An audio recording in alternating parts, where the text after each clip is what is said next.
السلام عليكم. بغيت نشارك معكم الطريقه ديالي ديال التحضير ديال التحميره. كيف كتشوفوا خديت مع عند العطار هاد الفلفله الصغيره. كيف كتشوفوا هاد الفلفله الصغيره كتكون يابسه، كنقيها مزيان من الزريعه بطبيعه الحال من الشوائب اللي فيها، وكنديرها هكا في الجبانيه، كنقيها مزيان. من بعد ما كنقيها كنطحنها على هذا الشكل، وباش تعطيني داك اللوين شويه حميمر كندير لها شويه ديال زيت العود، كنحركها مزيان مزيان حتى كتعطيني داك اللوين. غادي ندير شويه ديال الزيت، غادي ندهنها به مزيان، وغادي تشوفوا الشكل ديالها كيف كيكون.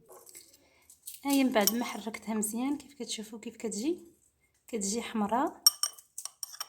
صافي كنديرها في القريعه ديالها. فاش غادي نديرها نعمرها، انا هذه هي الطريقه ديالي، ما كنشريهاش نهائيا بحال هكا مطحونه واجده.